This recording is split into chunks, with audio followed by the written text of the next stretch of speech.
주님이 부활하신 이 아침, 우리의 마음속에 부활하신 그 영광이 부활로 온전히 역사되어지고 충만하여지는 저와 여러분의 마음이 되어질 수 있기를 주님의 이름으로 축원드립니다. 주님이 부활하신 이날, 주님의 부활의 영광이 동참하기 위하여 예배의 자리에 나오신 모든 성도님들을 주님의 이름으로 축복합니다. 금요일 오전 9시부터 오후 3시까지 6시간 동안 주님은 십자가에 달리셨습니다. 사람들은 십자가에 달리신 주님을 바라보며 조롱하였습니다. 십자가를 지키는 군인들도 심포도주로 주님을 희롱하였습니다. 예수님의 좌우편에 있는 강도들도 예수님을 비아냥거립니다. 주님의 머리에는 가시 면류관이, 양손과 발에는 대못이, 주님의 온 몸과 마음에는 고통으로 휘감고 있습니다. 목이 마릅니다. 목이 탑니다. 정신이 점점 혼미하여져 갑니다. 온몸은 들리는 고통이 그의 전신을 감싸고 있습니다. 얼마나 괴로웠는지 주님은 하나님께 절규합니다. 엘리 엘리 라바 사박다니, 하나님 어찌하여 나를 버리시나이까. 그런데도 하나님은 아무런 대답이 없습니다. 하나님께서는 독생자 예수 그리스도를 철저히 외면하셨습니다. 아니, 버렸다고 하는 것이 더 어울릴 듯 합니다. 우리 아버지 하나님조차 숨을 고르시며 잠잠히 그렇게 그 시간이 가고 있었습니다. 가장 슬픈 시간이었습니다. 정오부터 3시까지는 태양도 빛을 거부하였습니다. 그리고 하나님의 아들 예수 그리스도는 십자가에서 다 이루었다 선언합니다. 다 이루었다 함은 예수님께서 이 땅에 오신 사명을 다 이루었다라는 말씀이었습니다. 그 사명은 인간의 죄값을 치르시는 대속이었고, 우리를 위한 사랑의 완성이었습니다. 마지막으로 예수님께서는 십자가에서 아버지, 내 영혼을 부탁하나이다 말씀하시며 숨을 거두셨습니다. 우리 주님은 이처럼 사명을 완수하셨습니다. 자신의 생명을 온전히 내어주심으로 우리를 위하여 사랑의 완성을 하셨습니다. 주님은 말씀하셨습니다. 내가 의인을 부르러 온 것이 아니요 죄인을 부르러 왔노라고. 내가 온 것은 양으로 생명을 얻게 하고 더 풍성히 주시기 위함이라고 말씀하셨습니다. 이 말씀과 같이 우리 주님은 자신의 생명을 내어주심으로 우리에게 그 사랑을 확증하셨습니다. 십자가에서 자신의 보혈로, 자신의 피로 우리의 죄값을 치루어 주셨습니다. 그 결과 우리는 나음을 입었습니다. 평화를 얻었습니다. 새 생명을 얻게 되었습니다. 주님을 조롱하고 희롱하였던 이들이 숭고한 그분의 죽음 앞에서 하나 둘씩 흩어지고, 비방하던 소리도 점점 사라지고 조용하게 되었습니다. 그들은 어쩌면 십자가에서 하나님의 아들로서 마지막 행사를 하시는가 하여 엘리와 같은 기적을 일으키는 장면을 상상하거나 기대하였을지도 모르겠습니다. 강한 해오리 바람과 같은 그 일이 불말과 불병거와 같은 놀라운 그 일들이 그 시간에 일어날까, 그렇게 기대하며 그 시간을 있었을지도 모르겠습니다. 그러나 우리 주님께서는 그러한 일을 전혀 하지 않으셨습니다. 왜냐하면 그 길이 아니었기 때문입니다. 십자가에서 묵묵히 도수장으로 끌려가는 어린 양처럼 죽음을 맞이하는 것이 아버지 하나님의 뜻이었고, 그 길만이 우리 인간을 인류의 죄에서 구속할 방법이었기 때문이었습니다. 묵묵히 도수장으로 끌려가는 어린 양처럼 죽음을 맞이하는 예수님을 본 백부장은 이는 진실로 하나님의 아들이었도다, 이는 진실로 하나님의 아들이었도다라고 고백을 하게 됩니다. 묵묵히 누구의 탓도 돌리지 아니하며 다 이루었다, 아버지 손에 부탁하나이다 라고 고백하는 그 음성을 들은 백부장은 이처럼 고백하였습니다. 그렇습니다. 우리 예수님은 실로 하나님의 아들이었습니다. 그러나 사람들은 하나님의 아들 예수 그리스도를 알아보지 못했습니다.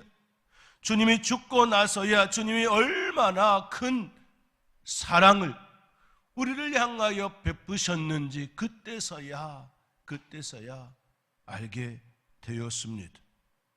그 죽음이 얼마나 어려우신 죽음이었는지 깨닫게 되었습니다. 우리 주님의 하나님의 아들이심을 알았던 여인들은 십자가를 바라보며 아무것도 할 수 없는 채 깊은 한숨과 억장이 무너지는 시간을 보내야만 했습니다. 이제 주님의 시신은 점점 굳어져 급히 버려져야 하는 신세가 되었습니다. 누군가 주님의 시신을 무덤에 안치해야 합니다. 그러나 주님을 따랐던 제자들은 등을 돌렸습니다. 주님의 예언처럼 베드로는 닭이 2번 울기 전 3번 부인하며 도망자가 되었습니다. 엠마의 2 제자도 실망한 채 예루살렘을 떠나 자신들의 고향으로 떠났습니다. 남은 제자들도 어디에 있는지 보이지 않습니다. 주님을 그렇게 따랐던 이들이 하나 둘씩 떠나고 주님의 시신만이 처량하게 십자가에 매달려 있습니다. 이제 곧 안식일이 시작되기에 급히 예수님의 시신을 거두어 묻어야 합니다. 만일 아무도 예수님의 시신을 돌보지 않는다면 로마 병정과 유대 지도자들에 의하여 버려지는 안타까운 일만 남은 모습이었습니다. 마지막까지 외로이 십자가에 매달리신 예수님, 그 십자가가 너무나 외로워 보입니다. 나방들은 화려한 불빛에 모여들고 뛰어들지요. 사람들은 권력과 돈과 인기 있는 사람에게 몰려듭니다. 예수님께서 오병이어의 기적을 일으키시고 병든 자를 일으키시고 귀신을 내어 쫓는 그 시간에는 수많은 무리들이 예수님께 몰려들었습니다. 그러나 십자가에 달리신 그때는 하나 둘씩 예수님을 떠나는 안타까운 일이 일어나고 말았습니다. 인기가 높았을 때 그때 제자들은 예수님의 오른편에 앉겠노라고 왼편에 앉겠노라고 서로 다투는 그러한 형상들이 일어났습니다. 그때의 제자들은 도망가고 숨고 고향으로 떠났습니다. 주님께 받은 사랑이 그들의 가슴 속에서 식기도 전에 그들은 그렇게 배신하며 떠났습니다. 가엾은 우리 예수님. 그런데 놀라운 일이 일어났습니다. 예수님을 끝까지 지켜보던 제자 한 사람이 그들 가운데 있었습니다. 바로 부자 아리마대 요셉입니다. 그는 12제자처럼 예수님을 전적으로 따라 나선 제자가 아니었습니다. 요한복음에 의하면 유대인이 두려워 예수님의 제자임을 숨겼던 그러한 인물이었습니다. 그는 공회원이었습니다. 권세와 부와 지성을 갖춘 덕망 있는 인물이었습니다. 지금 시대로 말하면 국회의원과 같은 출중한 인물이었습니다. 그러나 그는 예수님의 가르침과 기적을 보고 크게 감동받았지만 모든 것을 버리고 12제자처럼 따라 나설 용기는 없었던 사람이었습니다. 그러나 그는 예수님의 순환과 십자가에서 숨을 거두신 사건을 목격하며 예수님의 제자임을 용기를 내어 드러냅니다. 예수님이 십자가에서 숨을 거두시자 정중하게 장례를 치르고자 결단합니다. 예수님에 대한 존경과 사랑 때문에 평소에 소심한 성격, 자신의 위치가 탈로 날까봐 두려웠던 그 마음을 내려놓고 용기 내어 예수님의 그 시신을 달라 요청합니다.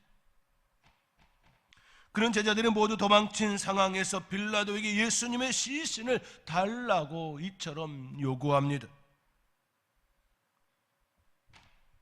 그는 평소 예수님께 죄송한 마음, 속죄하는 그 뜻으로, 속죄하는 그 마음으로 용기를 더욱 내었습니다.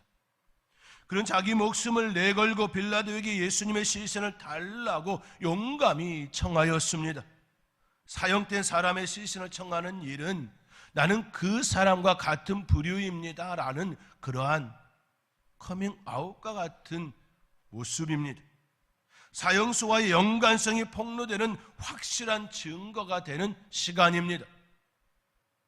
최고위에서 탄핵을 받고 또 백성들에게 버림을 당한 예수님의 시신을 내어달라고 하는 이 용기는 아리마대 요셉에게 있어서는 자기의 목숨을 담보로 하는 그러한 행위였습니다. 순교까지도 무릅써야 하는 그러한 상황입니다. 이 용감한 행위는 예수님이 살아계실 때에 유대인을 두려워하여 제자의 신분을 감추었던 수치도 상쇄할 만한 매우 큰 업적 분명합니다. 그런데 곰곰이 다시 한번 생각해 보면 인간적으로 말하면 그는 돌아가신 예수님으로부터 아무 보상도 바랄 수 없는 처지였지요. 돌아가신 그분께 무엇을 보상받을 수 있겠습니까? 그러나 그는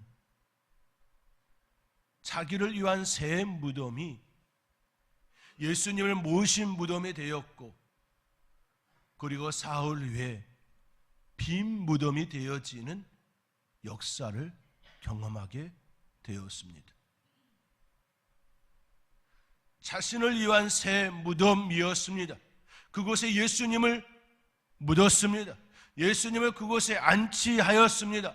그러나 그 안치되어진 그곳은 부활하신 그 주님으로 인하여 새 무덤이 아니라 빈 무덤이 되어지는 놀라운 부활의 징표를 가진 하나님의 사랑이 아리마대 요셉에게 역사되어지는 시간이 되었습니다.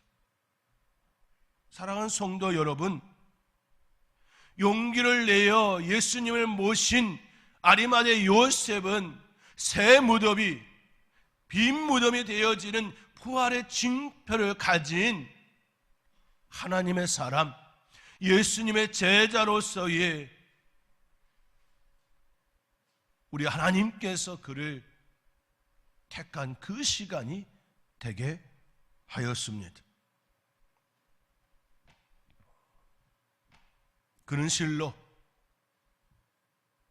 하나님의 아들이심을, 그의 무덤을 내어줌으로 더욱더 자기 안에 담는 시간이 되었습니다. 사랑하는 성도 여러분, 이것이 바로 부활이 우리에게 주는 은혜입니다. 이것이 바로 부활이 우리에게 보여주는 증표입니다. 빈 무덤, 많은 성인들이 있지만 그들 모두는 다 무덤이 있습니다. 그러나 오직 예수님만 빈 무덤입니다. 왜냐하면 부활하셨기 때문입니다. 그분은 죄가 없으시기에 수월에 계속해서 머무를 수 없는 존재였기 때문입니다. 그로 인하여 빈 무덤이 되었습니다. 우리의 마음속에도 그 은혜 가운데에 승리자 되어지는 저와 여러분의 삶이 되어질 수 있기를 주님의 이름으로 축원드립니다. 기도하겠습니다.